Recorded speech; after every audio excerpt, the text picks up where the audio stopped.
Bonjour, c'est Sarah du Centre d'appui familial. On est là pour notre 5e semaine de nos vidéoclips de parler pour que les enfants écoutent. Écoutez, pour que les enfants parlent, c'est un programme d'Adèle Faber et d'Hélène Mazlif. C'est un programme qu'on adore à notre centre. C'est vraiment des techniques de communication avec nos enfants. On peut utiliser les mêmes techniques avec n'importe qui dans notre vie. Alors, ce que on va discuter aujourd'hui, c'est d'utiliser les compliments. Si c'est la première fois que vous voyez un de ces vidéos, n'hésitez pas de voir sur notre chaîne YouTube. On a 4 autres qu'on a fait. On a parlé d'aider les enfants avec les prises de leurs sentiments, encourager la coopération, remplacer la punition et encourager l'autonomie. Alors, ça, c'est ce qu'on a déjà couvert. Et aujourd'hui, on va utiliser ce même technique, ce même livre pour parler de utiliser les compliments. Alors, comme j'ai dit, ça, c'est le 5e chapitre dans le livre. Si jamais vous pensez que avoir le livre, ça pourrait vous être utile, n'hésitez pas de nous contacter.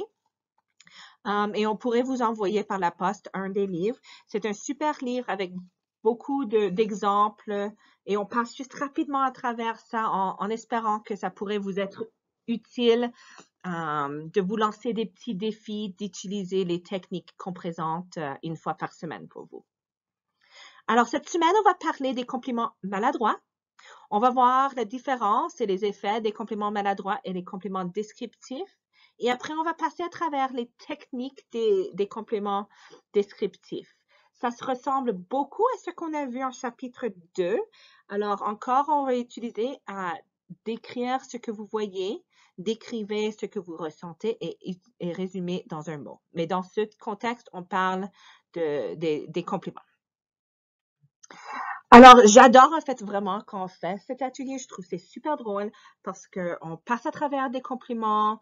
Il y a du monde qui voit des exemples comme vraiment très gentils. Il y a d'autres mondes qui le voient comme une insulte. Alors, c'est vraiment drôle les échanges qu'on peut avoir normalement dans l'atelier. J'ai juste mis quelques situations en jeu pour vous. Je vais décrire comment moi je me sens quand j'entends ça. Ça ne veut pas dire que c'est la bonne réponse. Il n'y a pas de bonne réponse. Vous allez peut-être avoir votre propre réaction, mais juste pensez à c'est quoi votre réaction au complément qu'on passe à travers. Alors, situation 1. Alors, on a un visiteur inattendu qui se présente à l'heure du dîner. Alors, vous chauffez rapidement une soupe en boîte et vous la servez avec des craquelins et des pommes coupées. Alors, après d'avoir mangé, le visiteur offre le compliment. Waouh, quelle merveilleuse cuisinière! Alors, pour moi, comment est-ce que moi je me sens après ce compliment? Et moi je dis compliment, ouais, pas tout à fait. Moi, je me sens que cette personne exagère, que cette personne peut-être n'a jamais mangé de la vraie nourriture, que cette personne se moque de moi un peu. C'est un peu mes sentiments. Alors, vous allez avoir vos propres sentiments. Vous pouvez réfléchir à ça dans cette situation. Pour situation numéro 2, on parle de, tu sais, vous avez commencé à jouer au tennis. Malgré vos efforts, votre service n'améliore pas. La balle finit plus souvent dans le filet ou dehors du terrain. Et après, vous jouez avec un nouveau partenaire. Et après, un service, il dit, wow, vous êtes aussi bonne que Serena Williams. Alors, encore, normalement, on fait des échanges de comment est-ce qu'on se sent avec ces compliments maladroits. Alors, moi, je trouve que encore c'est exagéré, qu'il se moque un peu de moi, que c'est ça. Alors, situation 3, on est maintenant dans la place d'un enfant. Alors, l'enfant range la chambre. Après, et ça c'est surtout après quelques semaines de désordre. Et après, vous arrivez. Oh, wow, t'as rangé ta chambre. Quel super héros, comme tu es vaillant.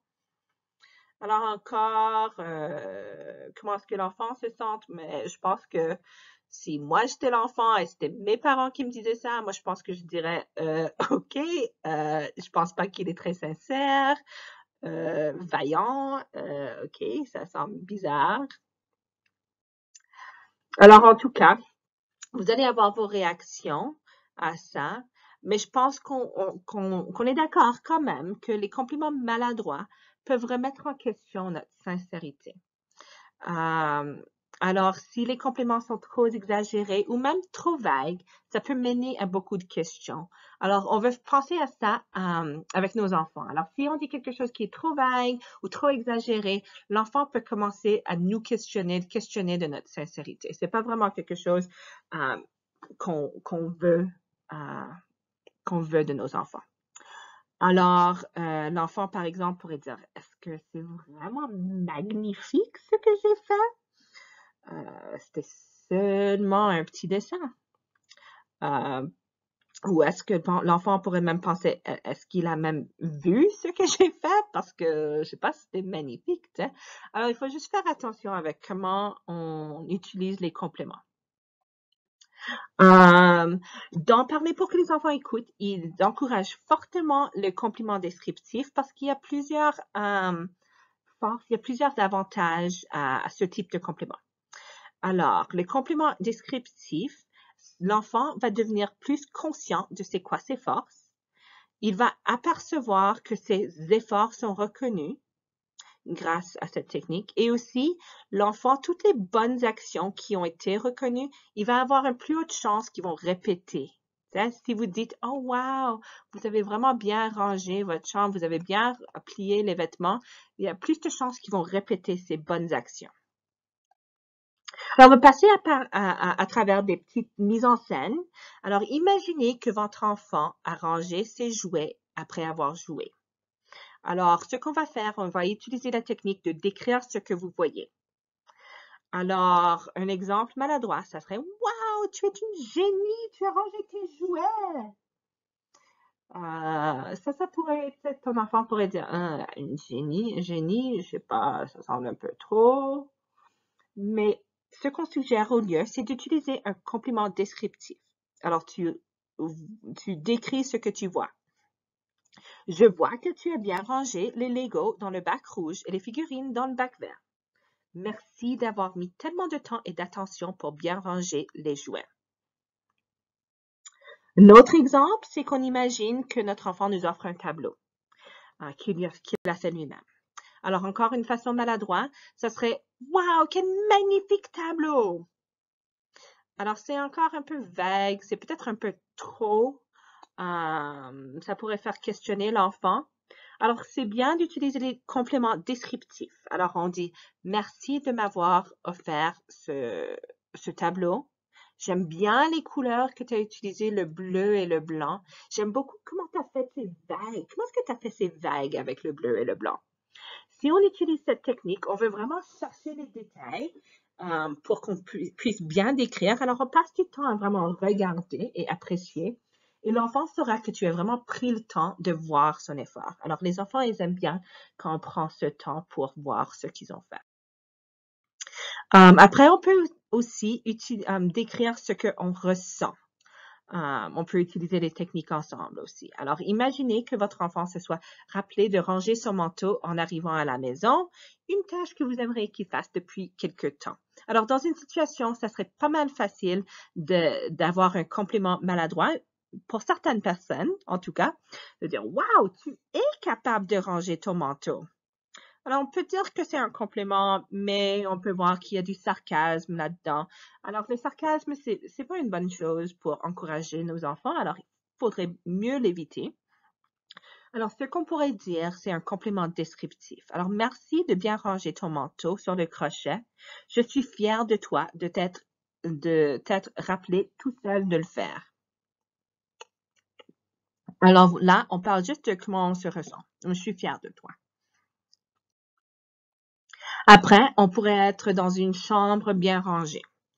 Alors, un compliment maladroit, ça pourrait être super, comme tu es une bonne fille. Alors encore, bonne fille, c'est un peu vague. C'est quoi bon? C'est quoi? Ça veut dire quoi ça? Je suis une bonne fille. Alors là, on peut décrire comment est-ce qu'on ressent. Wow, c'est un vrai plaisir d'entrer dans une chambre bien rangée. Je vois que tu as pris le temps de bien plier tes vêtements et de les ranger dans ton armoire. Merci beaucoup. Alors, je sais pas si, je pense que c'est clair un peu la différence entre les deux. Alors, le plus de détails qu'on peut utiliser, le plus qu'on peut utiliser comment on se sent, le plus que ça renforce l'enfant. Et après, ça les renforce de continuer avec ces tâches spécifiques.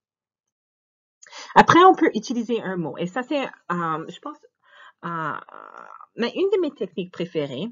Je pensais vraiment bien parce que quand on utilise un mot, ce qu'on peut faire, c'est l'enfant va avoir cette, je ne veux pas dire étiquette parce que c'est pas un beau mot, mais l'enfant va prendre cette qualité. Le plus qu'on utilise les mots pour décrire nos enfants ou leurs actions, le plus qu'il lie cette qualité avec eux. On va voir. Alors, imaginez que votre enfant arrive avec une bonne note sur un quiz. Pardon. Un complément descriptif, ça serait « Tu as démontré de la persévérance. Tu as étudié tous les jours pendant une semaine pour finir avec une bonne note. Je suis très fière de toi et de ton effort continu. » Alors, en utilisant un mot, alors persévérance ici, l'enfant attache cette qualité à lui-même.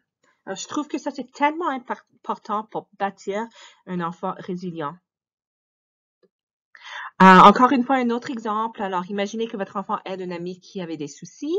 Alors, on pourrait dire, Tom avait des problèmes avec les maths et tu as pris le temps de le soutenir.